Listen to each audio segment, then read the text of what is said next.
Good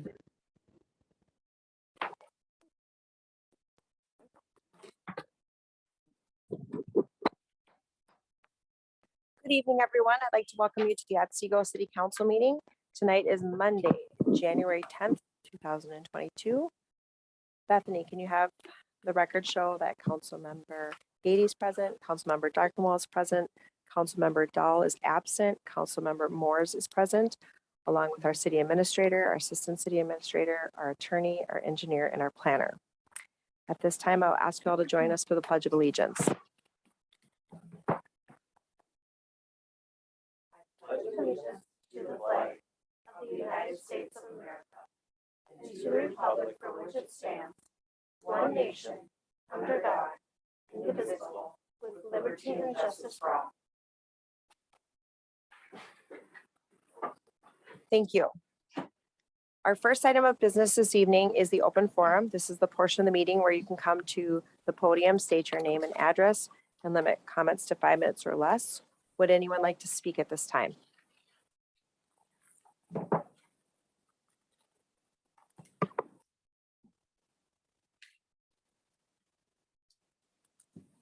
Sorry, I'm a little nervous. First time speaking in front of City That's Council. okay. My name is Tanner Bowler. I'm currently a resident of Otsego. I grew up in the area. I went to Rogers Tanner. Elementary, middle, and high school. Tanner, can I stop you? We have to get your address for the record. My address is 14126 62nd Street Northeast. Thank you. I'm sorry to You're interrupt good. you. So I graduated from Rogers High School. I recently purchased a home of 2.5 acres and the address is 14126 62nd Street. I'm very proud to own a home at 23. I take pride in owning a piece of land and I've been working very hard to improve the overall appearance of the inside and outside of my house as well as the property as a whole. I come here today because I have no other options other than speak before you at open mic. I apologize if I misspeak as this is my first time addressing a city council. I am asking the city to address the zoning code for the construction of post-frame buildings.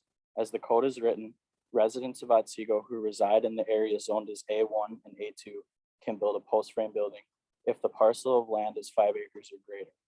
If the resident is in the same zone but has less than 5 acres, they are not allowed to construct a post-frame building and are only allowed to build a stick frame building. This code would seem to not be written out of concern for structural safety, economics, curb appeal, or any other apparent reason. Both building types, stick frame and post frame, have the same code for how they can be finished, so appearance is not a reason. If one could guarantee the appearance of a post frame building on the outside would be adequate and look the same as a stick frame building, then appearance is not taken into consideration for this code. Both buildings can be built in my area, so structural integrity is also not a reason. The amount of land owned by a resident is also not a safety parameter. On the street where I live, there are properties that have more than 5 acres and they would be allowed to build a post frame building. My neighbors could build a post frame building, but I cannot. Yet in terms of being seen, the hypothetical post frame building would be seen from my property as well as anyone driving by and all the neighbors. So appearance again is not taken into consideration. Some neighbors have more choices on the type of structure they can build solely based on the amount of land they own. Times have changed since this code was written. Per a city official, this code was written in 2002. Over the course of the last 2 years, the price of materials has gone up exponentially, as well as the cost of labor. I have gotten bids from multiple builders, and the cost on average for a stick frame style building is 25 to 45% more. It's hard for a resident to improve the overall appearance of their property if they are designated to only being able to construct a building that costs significantly more if they don't have 5 acres. Doesn't make sense that multiple properties right next to mine are allowed to build this building, but I am not. As a tax-paying resident of Otsego, I'm trying to improve my property. I want to build a structure that can do that by providing a place to store my vehicles, my lawn equipment, my snow removal equipment, recreational equipment like boats and four-wheelers and snowmobiles. Not only would this building provide me with a place to store these things and to keep them from being outside, it would also provide the needed security for them. I cannot afford the added cost of a stick frame building, with the arbitrary number of 5 acres being set as to the type of building I am allowed to construct on my property. I am asking the city to address this issue and change the code to allow for residents who are zoned in an area that allows for pole buildings to be constructed, that the amount of land owned is dropped from 5 acres. To 2.5 acres? To 1.5, if you live in that area. It's already allowed. Dan, can To you drop pull that up the map? Mayor, unfortunately, my computer's not online right now. I have talked with Mr. Voller last week about options, and we just weren't able to schedule a time before this evening to discuss what the options were. We did talk about the reasons for which the code was adopted in 2002, and which also goes all the way back to when the city's zoning ordinance was first adopted. So this would either need to be a variance or a zoning ordinance amendment process to go through. So that obviously involves the planning commission having some input. So I think the best approach would be for staff to work with Mr. Voller, discuss the options. We can also involve the administrative subcommittee to see if there would be interest in the city initiating an amendment in this issue to consider a potential change.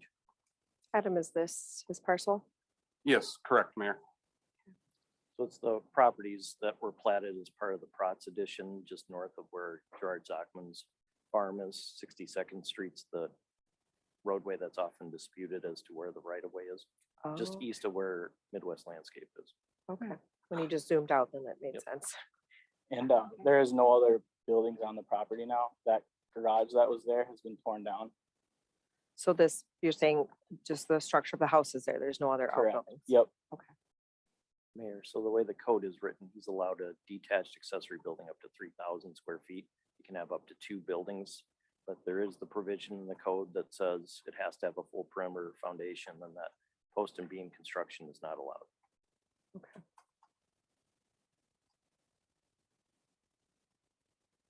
I definitely think that I mean, with cost of construction, his points are correct. I think it would be something that would, we haven't looked at that specifically and had residents come in. I don't know what the acreage piece comes in with that. That definitely seems something that like the planning commission would need to weigh in on. When the code was changed in 2002, prior to that, the way pole buildings were allowed to be constructed was by conditional use permit. But there wasn't any necessary specific criteria. Okay. So the planning commission, in putting together revisions to the accessory building section of the ordinance, put together kind of the schedule of the area of buildings tied to the area of property. And then also looking at where pole buildings would be allowed from an aesthetics, durability, sustainability, construction quality standpoint.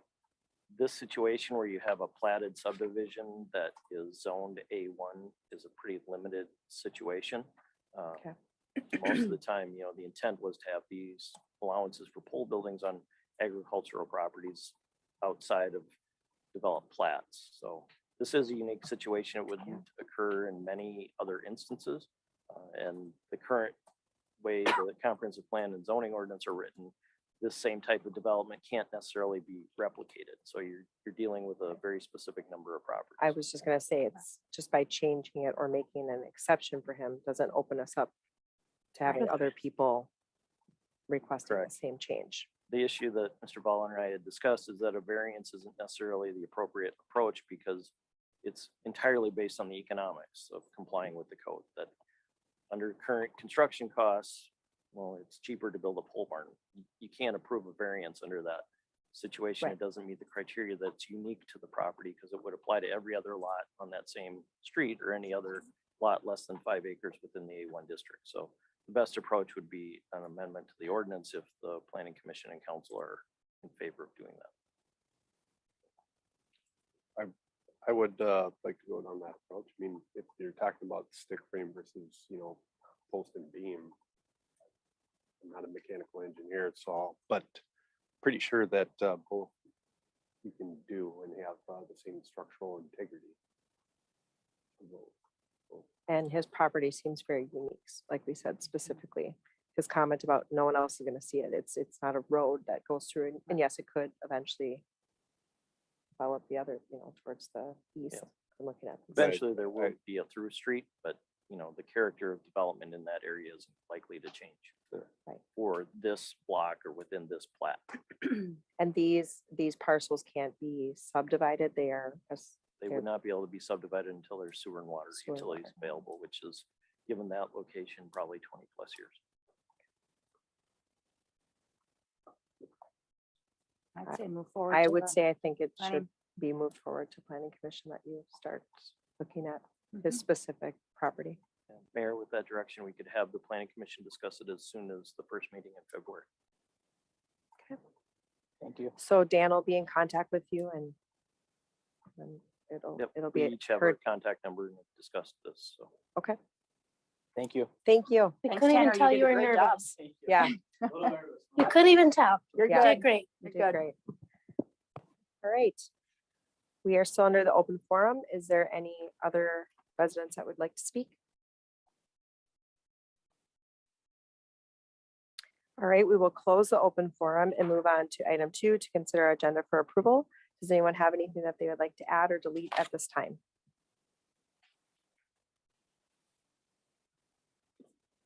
All right, I will make a motion to consider our agenda for approval. Is there a second? Second. Motion by Jessica, seconded by Brittany. Is there any discussion? All those in favor signify by saying aye. Aye. All those opposed, same sign. Motion passes. Next item is our consent agenda. A motion would be in order. Tom, Madam Mayor, I move the consent agenda as presented. is there a second? Second. Motion by Tom, seconded by Tina. Is there any discussion? All those in favor signify by saying aye. Aye. All those opposed, same sign. Motion passes. Moving on to our public hearing. This is regarding our fee schedule. Audra's not here this evening, but Bethany is here. Bethany, have all the legal notices been sent out? Yes. And posted? All right. And it appears that Dan will be doing the presentation tonight on the fee schedule. Thank you, Mayor. As part of the fee schedule, there are outlined the fees collected by the city for processing development applications. Those also include then escrows that are paid by developers for the pass-through costs incurred by the city for planning, engineering, and legal review. Under state statute, the city is required to hold a public hearing to consider any changes to this fee schedule as part of the fee schedule ordinance included within the city code. City staff is recommending a number of changes to this, essentially establishing 2 tiers of fees for various applications. One that would apply to an individual homeowner, which is basically carried over from the previous schedule with the intent of minimizing any upfront costs for single-family applicants. But in terms of processing commercial or industrial developments, typically those are more involved projects that require additional time from city staff to review and process, including preparation of development contracts and site improvement agreements that need to be finalized prior to construction to occur, so as to minimize the amount of work that the finance department needs to do in invoicing for cost overages in excess of the escrow amounts. City staff is proposing to increase all of those fees paid to the city up front. Any unused portion of those fees is returned after the application has been considered by the city council, so that time is of the essence, and it's basically a pay as you need fee establishment by the city. Okay. At this time, after the presentation from Dan, I will open this up to our public hearing. So at this time, I'll open the public hearing.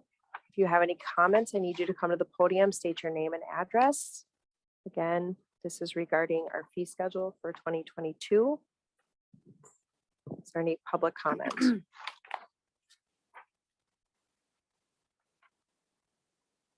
I'll ask again for any public comment.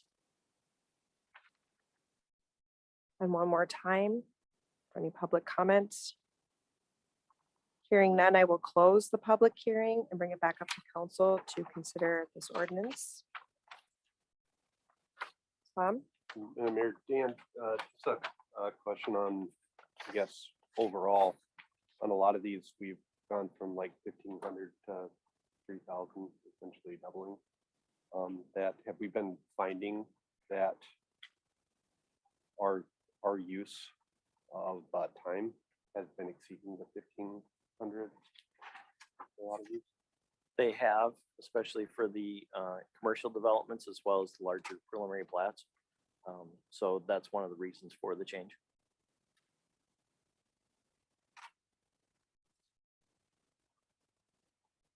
Any other questions or comments?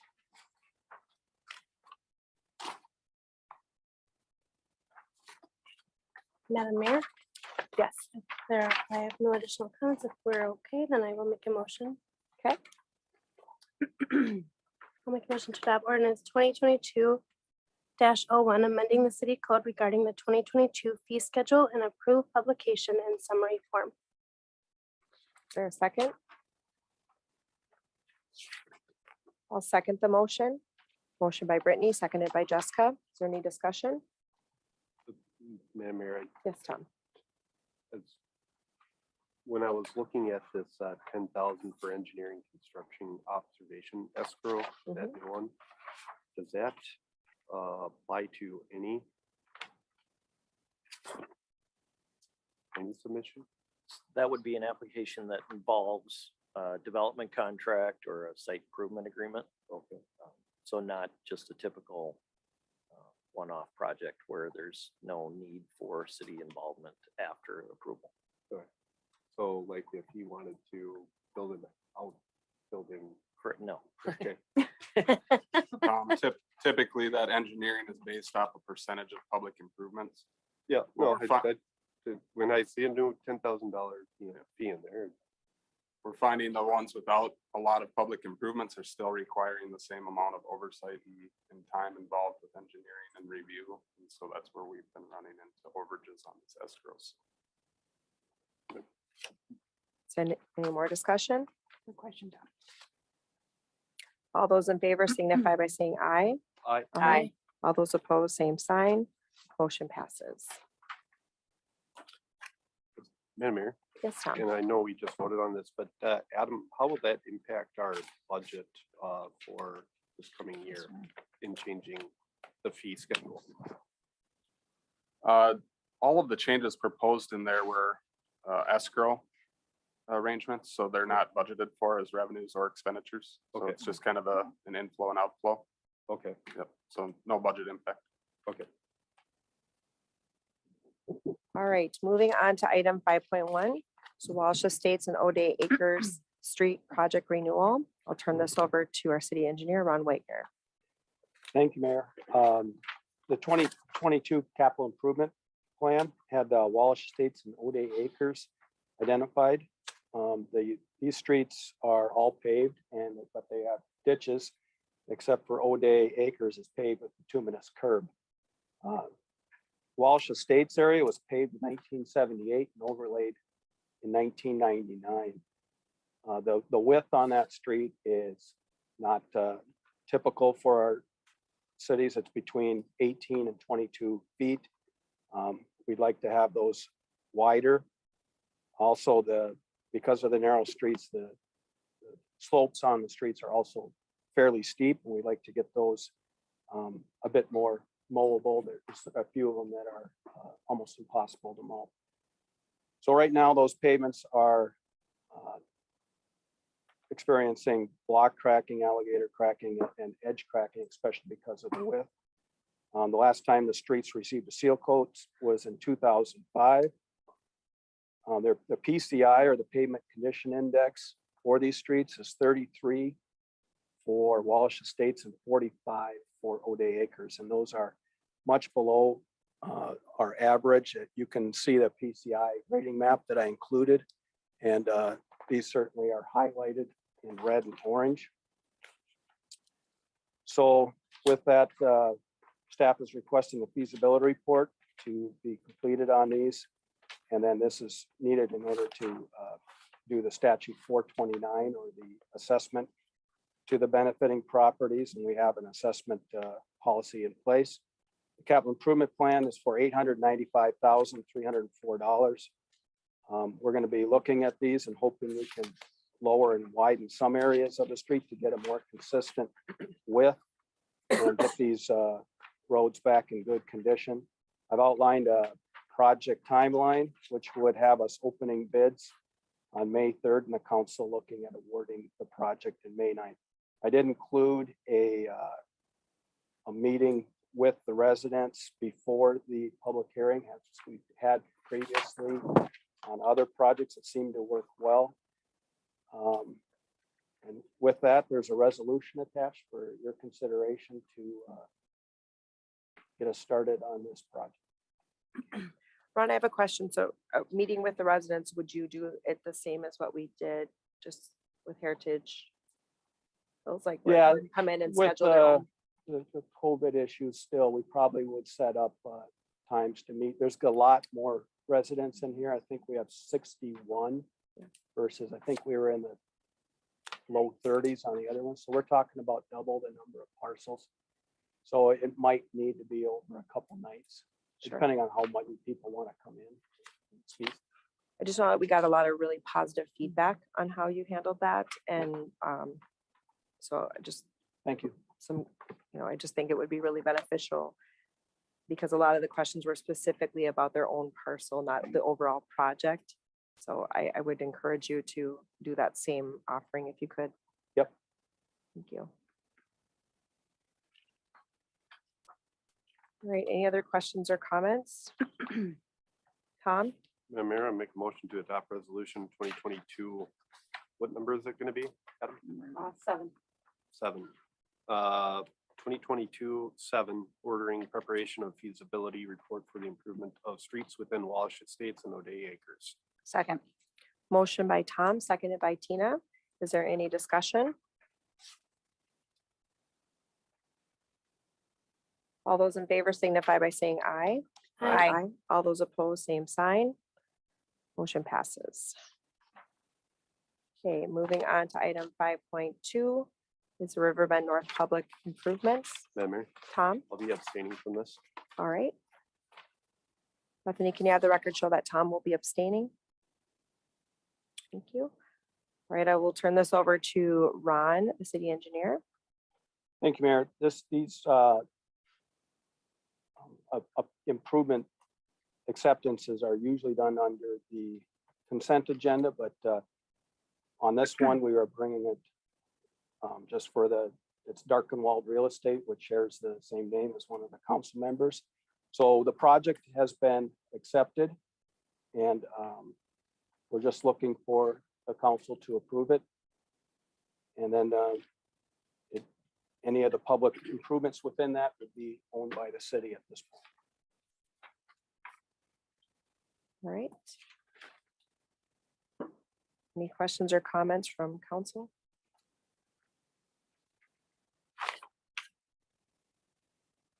I'll make a motion. Yes, Tina? Motion to adopt resolution 2022-08, accepting public improvements for Riverbend North. I'll second it. Motion by Tina, seconded by Jessica. Is there any discussion? All those in favor signify by saying aye. All those opposed, same sign. Motion passes. So it's on the record, Tom did abstain. All right, thank you. Moving on to item 6.1 is our annual business. It's to appoint the acting mayor. Do you have any nominations?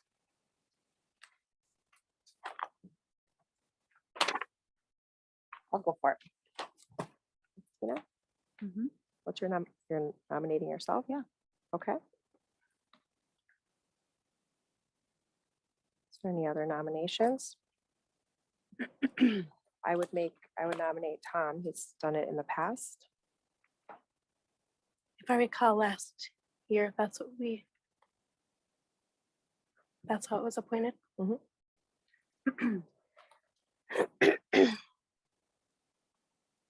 Tom, do you accept the nomination? Sure. Okay. All right, we have 2 nominations. We have Tina and Tom for the acting mayor. So at this point, then We would need Could- to, Cool. how would you like us to proceed, Dave, on this one? Do we do? I guess I would call up one person's name and then the votes for that person. I think the first nomination was Tina. And if there was a second on that, I think you should vote on that. Okay, And then depending on the outcome of that, then you should vote on the nomination of Tom. okay. All right, well, not, so going back in order, Tina made a nomination for herself. Was there a second for Tina?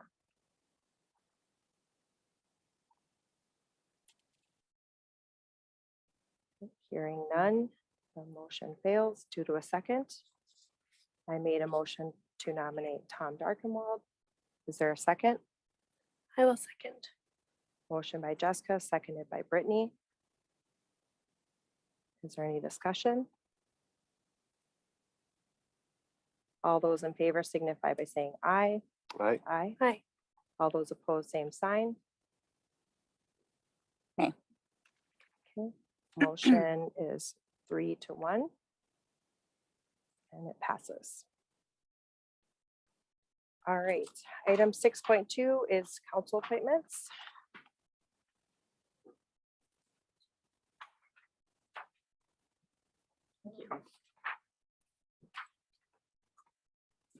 All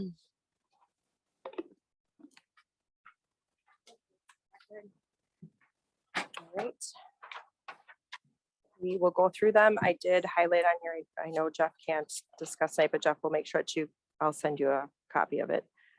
Planning Commission, we have Councilmember Darkenwald, alternate is Mayor Stockamp. Park and Rec, Mayor Stockamp, alternate Brittany Moores. Otsego has Heritage Preservation, Councilmember Moores, alternate Councilmember Dahl. Public Safety, Councilmember Gady, alternate Mayor Stockamp. Public Works Subcommittee, and for the Admin Subcommittee, we took away the alternates on this per my conversation with Adam, since we have been just readjusting schedules if we need to, so the alternates weren't being used. Public Works will remain Councilmember Dahl, Councilmember Darkenwald. Administrative Subcommittee, Mayor Stockamp, Councilmember Moores. Fire Advisory Subcommittees, Councilmember Darkenwald, Councilmember Gady, and Adam Flaherty attend this. Transit Committee, which is Trailblazers, Adam Flaherty. I-94 Coalition is Adam Flaherty.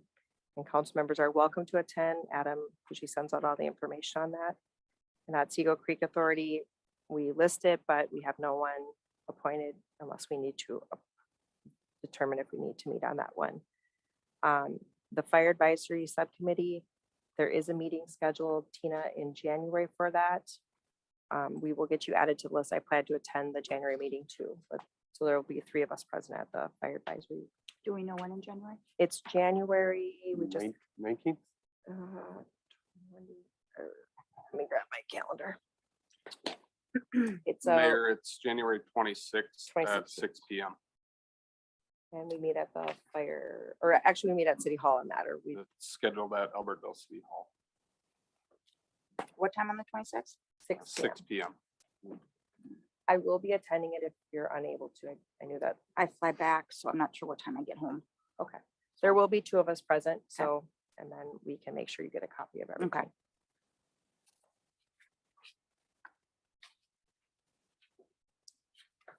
So a reminder, obviously, 2 council members are appointed to each of the commissions.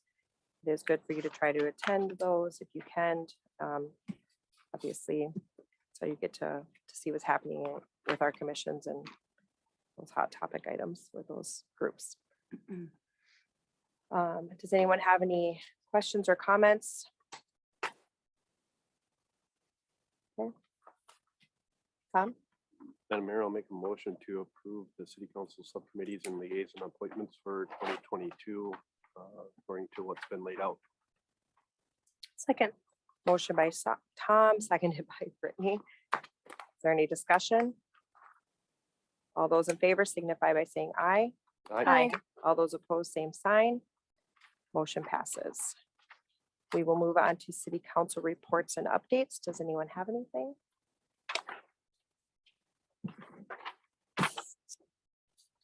All right, moving on to staff reports and updates. We will start with Bethany. Do you have anything? I have 0 updates. Thank you for coming this evening. All right, Adam. Thank you, Mayor. A few items. I sent out emails on the first 2, informing council of upcoming items that you can opt to attend. The I-94 Corridor Coalition is hosting their legislative preview breakfast on January 21st. Again, I sent out that in an email, so if you're interested in attending, please let me know. Also, the League of Minnesota Cities is hosting their annual elected official training. They have both intro and advanced programs. So again, email with a lot more information. Just let me know if you're interested in being registered for those.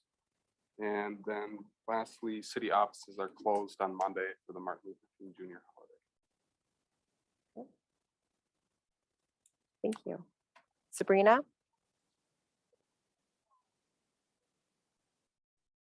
So tonight, the 4-person was on the agenda, so that will be moving forward, and we plan to have the operator position at the January 24th meeting for council review. And that's it besides year end. Thank you. How many applicants did we receive? For 4-person, we received 6, I believe, and then I think our operator received 7. Oh. Yeah, so it was a very good pool, Great. competitive. All right. Dave, I have nothing. Thank you, Mayor. Ron, I have nothing else, Mayor. Dan, Hi, Mayor.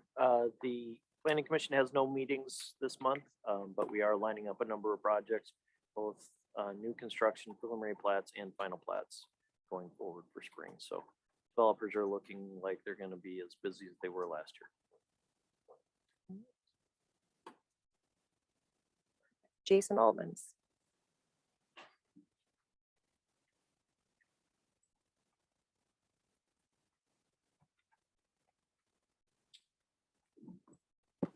Big thing for me, beginning of the year, we, our new schedule turns around. So the beginning of the year, we do our shift bids towards the end of the year last year. So everything's taken effect already. So the deputies that are going to be assigned to all their different shifts around the county, including Otsego, have now begun their areas. So my big thing for that is sent out a few emails and had a few conversations with a lot of the deputies that are be working in the town, and just kind of going over a certain philosophy or an ideals that we have that I'd like to make sure that everybody is on the same page for anybody that might work in the city of Otsego. A lot of that becomes a little bit of time consuming for me. I typically read through the reports and make sure, it's one thing to have a conversation with them and say, hey, this is what I'd like you to do on these type of calls. It's another to make sure that's getting implemented. So it becomes kind of time consuming to read over all these reports and make sure that they're documenting what they're doing and making sure that that is all being taken care of. So beyond that, I'm kind of glad the holidays are over. We can kind of slip into this kind of catch up period. Typically January and February are the most tranquil months of the year, usually related to the cold weather. So that's really all I have. Did you win with your I beard? didn't even put my picture in for the competition. I was like, I'll let somebody else have it. Would you have won? Yeah, I mean, obviously. Hey, there was new hires along the way. Like They, maybe. if they post a picture of the person that did, I think you're gonna. I mean, you may roll your eyes, but I can't believe it. Really confident. Yeah. Mhm. So do you guys get to keep the beard, or when do you guys? We technically have to get rid of them by the end of the month. Okay. Does he not realize it's cold? It has been nice with the negative 30 wind chill, not having to wear a face mask. Well, I guess an unofficial congratulations. Yeah, Yeah. something. Unofficial. Yeah. All right. Well, thank you. All right. If no one has anything else, then a motion to adjourn would be in order. So move. Second. Motion by Tom, seconded by Tina. Is there any discussion? All those in favor signify by saying aye. Aye. All those opposed, same sign. The meeting is ended. Thank you, everyone in the audience and via Zoom for attending this evening. And for the rest of the council, we'll be finishing our special meeting up front.